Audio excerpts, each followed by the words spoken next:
Hi everyone, welcome back to Local Liberty. This is Brian and Shane. What we are going to discuss today is a question that Shane received in one of his classes.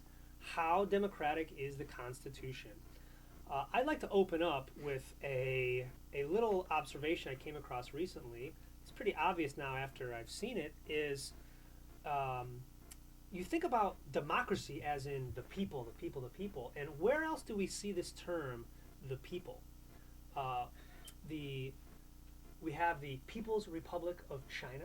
We have the word, Republic. yeah, the people always came up in in any discussion to do with Soviet anything was Right. all about the people, the people, the people. Communism in general. Yep, and so communism is actually a very democratic. It's one of the most democratic. Oh man, you're gonna go here, Brian. It's one of the most democratic forms of government there is. So what I'm getting at is the Constitution democratic? Well, maybe it is, maybe it isn't. But do we want it to be? So democracy is one of those things that is a people look to it to be something magical when throughout history it's generally been regarded as something horrible. So Well, how are you defining democracy? defining democracy as this sort of vague notion of majority rule, and like you have in the very first letters of the Constitution, is "we the people." What the heck is the people? I've never met the people. I've met individuals. I've met groups of individuals. I'm aware of the state that calls itself the will of the people, but it's something else. So that's how I'm looking at democracy. It's majority. I see where you're headed with this. It's tyranny of 51%. 51% of people say red jackets are banned. They're banned.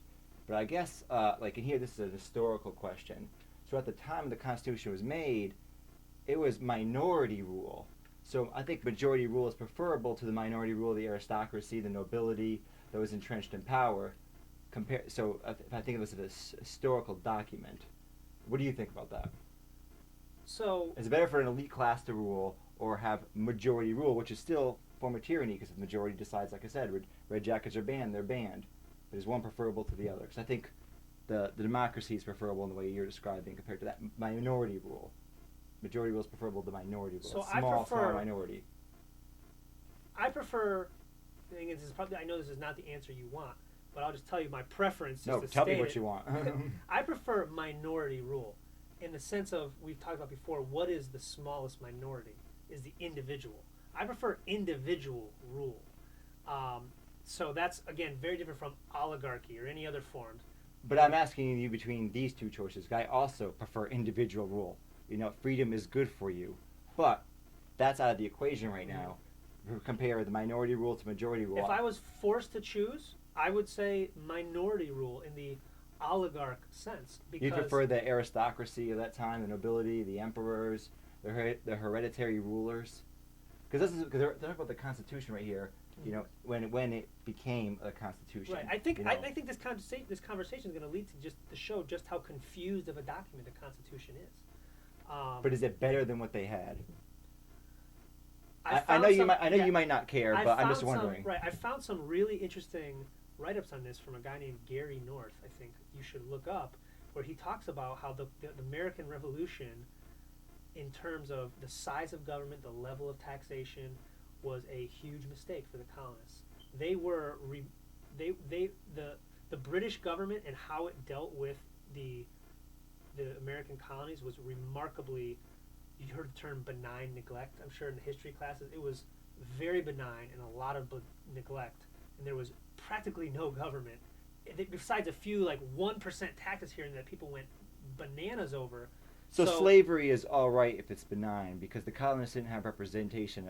A foreign ruler 3,000 miles away had representation. Yes, the colonists were the most literate people in the world. They were the most prosperous people in the world. They were very well educated. There was a large middle class.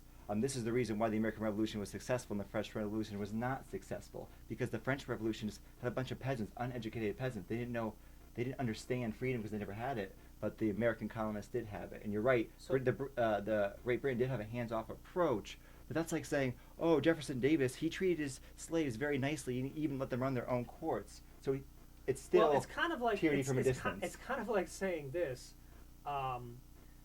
Slave owner A, who was 1,000 miles away, only whipped his slaves once a year. Right. And slave owner B, who's right at home, whips his slaves 10 times a year.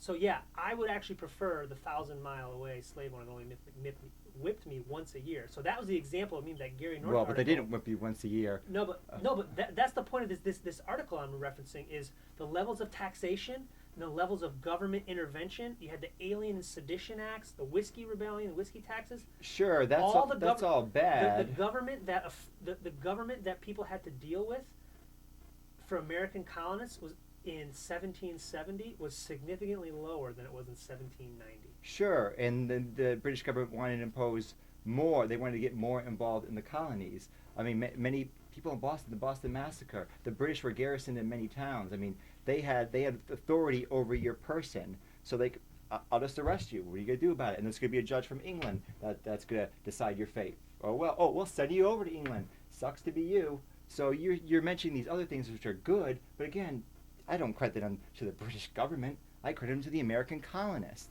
So the American colonists made a decision. I think early on it made sense because the British government wanted to increase the control they had of the colonists, so they had to defend themselves.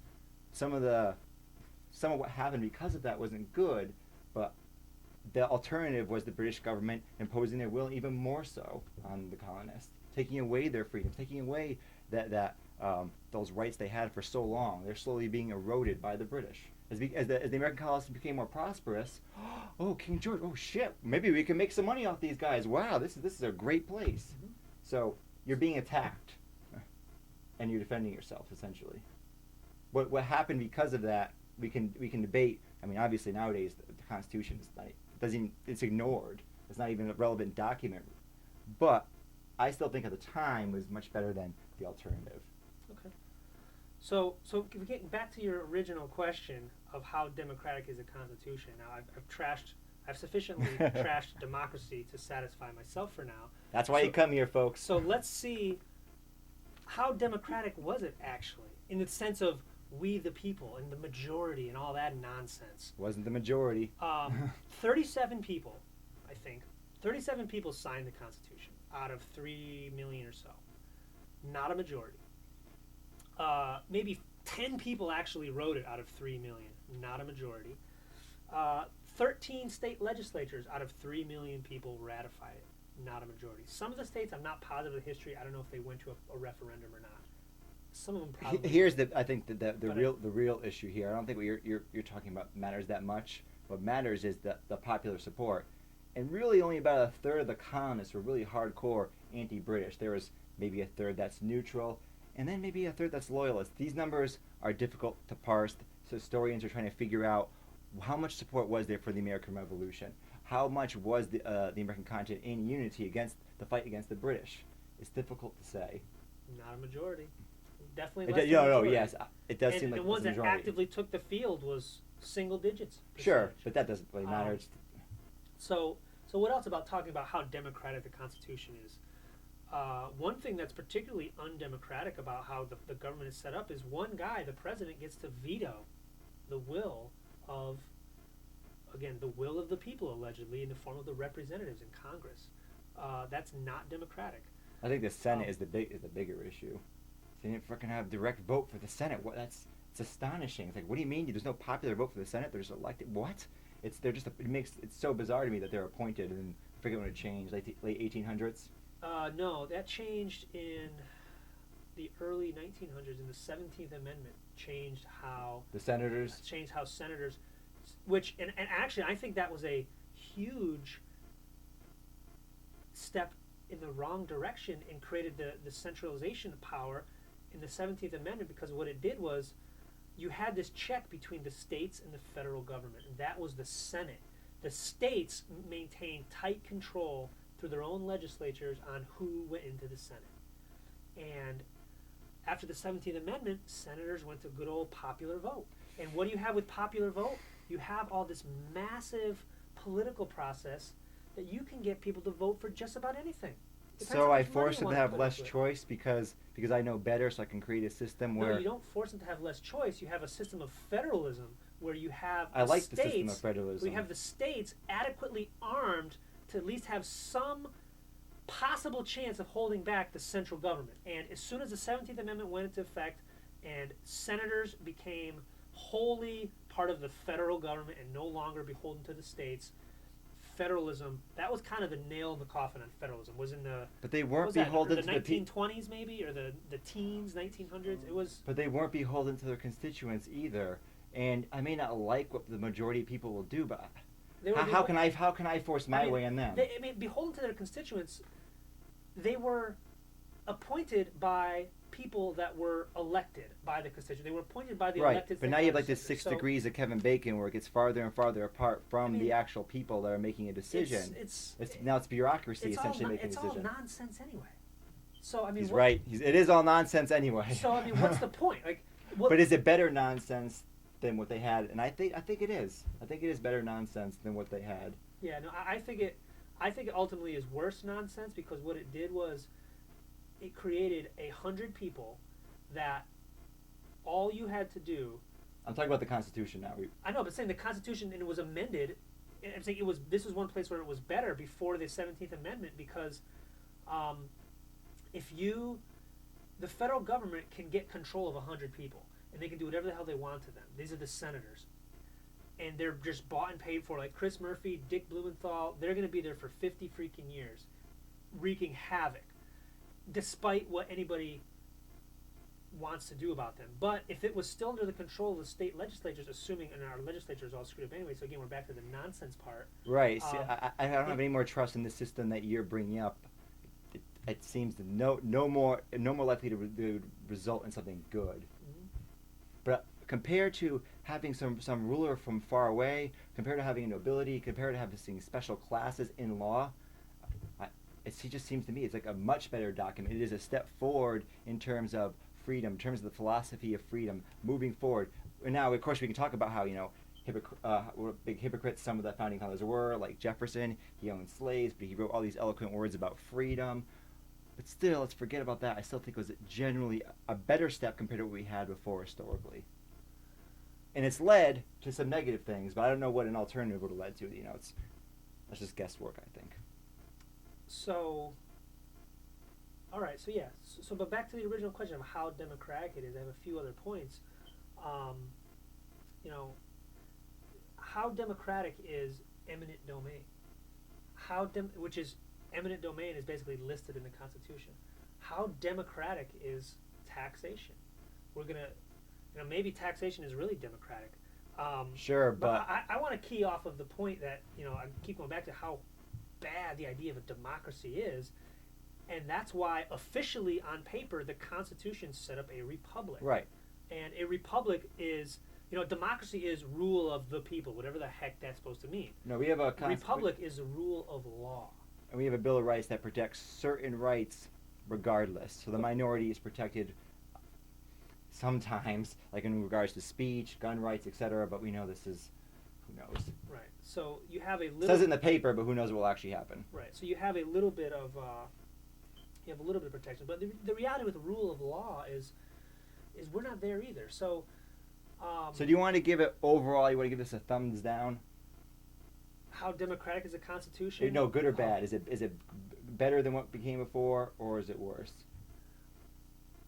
Or you could, or the I same. think it's I think and overall the evolution of things. I think the Constitution, for 200 and some odd years ago was a step forward.